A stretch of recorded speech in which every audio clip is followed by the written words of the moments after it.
The silence in our house had become a physical presence, a heavy blanket that suffocated any warmth that once existed. Sarah and I, we were like two ships passing in the night, living parallel lives under the same roof. The laughter, the late-night talks, the simple touch of a hand had all faded into a distant memory. I kept telling myself it was just a phase, that all long-term marriages hit these rough patches. I tried to bridge the gap. I'd suggest date nights, weekend trips, anything to rekindle the spark we'd lost. Ow. But she was always too busy, too tired, or just distant. Her phone, once left carelessly on the coffee table, was now her constant companion, always angled away from me, a digital fortress I couldn't breach. One evening, I came home early, hoping to surprise her. The house was quiet. I found her in the study, her back to me, whispering into her phone. I couldn't make out the words, but the tone. It was a tone I hadn't heard from her in years. It was soft, intimate, and full of a joy that was no longer meant for me. When she finally noticed me standing there, her face went pale. She ended the call abruptly, mumbling something about a work colleague, but I knew. In that gut-wrenching moment, the truth hit me with the force of a tidal wave. The late nights at the office, the sudden business trips, the emotional distance, it all clicked into place. The days that followed were a blur of confusion and pain. I felt like a ghost in my own home, invisible and unheard. I confronted her, of course. At first she denied everything, her voice sharp with indignation.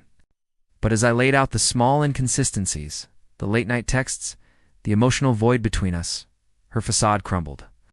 The confession wasn't a dramatic outburst like in the movies. It was a quiet, defeated whisper. His name was Mark. They'd met through work. It started as a friendship, she said, an escape from the coldness at home. Her words were meant to explain, but all they did was twist the knife. She blamed the distance between us, but wasn't she the one who had built the wall brick by brick? Loneliness is a strange thing. You can be surrounded by people and still feel utterly alone. But the loneliness of a betrayed heart is a different beast entirely. It's a cold, isolating chamber where every memory becomes tainted, every shared smile a potential lie. I'd look at photos of us from happier times, and a single question would echo in my mind. When did it start? Was she thinking of him then? I felt like a fool, blind to the reality of my own marriage. My friends tried to help, offering advice and a shoulder to cry on. But they could understand the profound sense of isolation that comes from being betrayed by the one person you promised to share your life with. Navigating the aftermath has been the hardest journey of my life. The house that was once our sanctuary now feels like a courtroom filled with unspoken accusations and heavy silences. We are trying to talk, to sort through the wreckage of what we once had. Some days, there's a glimmer of hope, a shared memory that brings a sad smile. Other days, the chasm between us feels too wide to ever cross.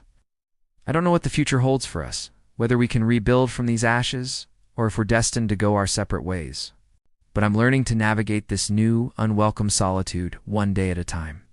If you've ever felt this kind of profound loneliness, know that you aren't a ghost. Your pain is real, and finding your way back to yourself is the first step. Thanks for listening.